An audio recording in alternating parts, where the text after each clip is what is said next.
Earlier this year, the Pixel 3a stuck out by offering almost the same user experience as the Pixel 3 while costing only half as much. But how does it compare to the new Pixel 4? Spoiler alert, nothing really changed. Hey, I'm Brian and this is Pixel 3a versus Pixel 4.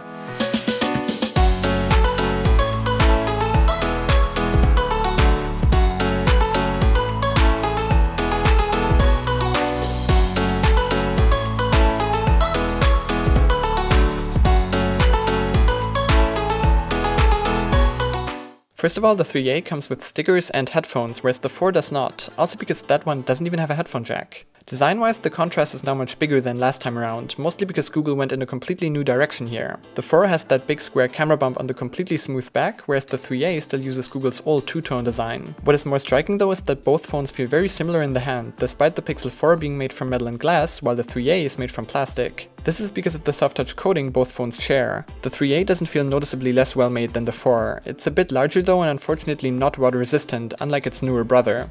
Of course, it still has a fingerprint sensor on the back as well. That sensor is fast and reliable and also works with most apps, which can't be said about the face recognition system on the Pixel 4. Apart from this issue, however, Face Unlock is extremely convenient and super fast. It works from many angles and in the dark, and also automatically activates when your hand gets near it thanks to motion sense. Apart from this handy feature though, the gestures really don't add a lot. Music skipping is very hit or miss, and you can't do a whole lot more than that anyway. It's really not a feature that makes the Pixel 4 stand out. It also gives it that huge forehead on the front that still looks a bit odd. Now don't get me wrong, at least it has smaller bezels on all other sides than the huge ones you find on the 3a. The front design is where you really feel the price. But you don't with the display, as both have 1080p AMOLED panels that are bright and have great contrast. The color reproduction on the 4 is a bit better though, and it also has the advantage of giving you 90Hz refresh rate that makes the user experience much smoother. Especially when scrolling, it makes quite a huge difference and adds a lot to how fast the phone feels. However, I don't think it makes the interface on the 3a feel slow or choppy. It's icing on the cake, but not a must-have. When paired with the faster Snapdragon 855 CPU in the 4, you do notice though that it needs significantly less time to think. The 3a only has a mid-range chip and less RAM, and that's noticeable from time to time, especially when processing images, which can take a few seconds.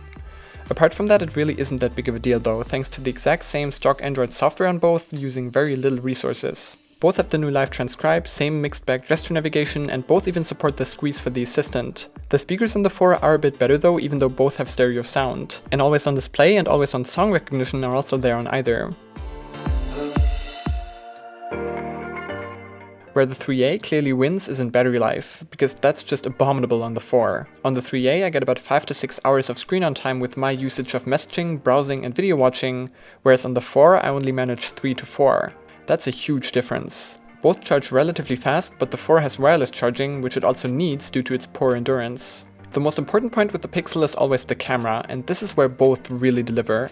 Most of the time, it's impossible to discern the results. Both have the very distinct and processed Pixel look with pictures that have a ton of contrast and are extremely sharp. The Pixel 4 leans a bit more into the reds and takes warmer photos however, while the 3a is a bit more green. Nothing substantial though, the colors are still very natural. Night sight is awesome on both, and the 3a now also has the new astrophotography mode. Selfies share the same high points of the back camera's pictures.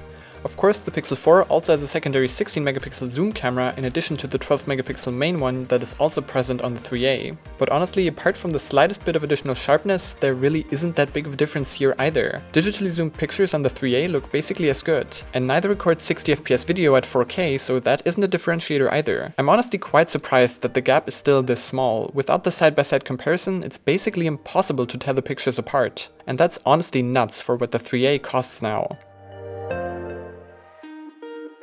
Overall, I just don't think it makes a lot of sense to pony up for the Pixel 4. With the 3a you get a camera that is 95% as good and produces the same characteristic look, performance that is still solid, as well as most of the same creature comforts like stereo speakers and the new premium vibration motor. And battery life is just so close to being a deal breaker for the 4 that the additional money really doesn't translate well into a better experience. Sure, you do get that 90Hz screen paired with a faster chip, better build quality and a secondary camera, but in day-to-day use, none of these things make a difference that justifies spending 2 to 3 times as much. Just like when I reviewed this phone, I'm still struck by how good of a value it actually is, so much so that it even cannibalizes Google's own flagship.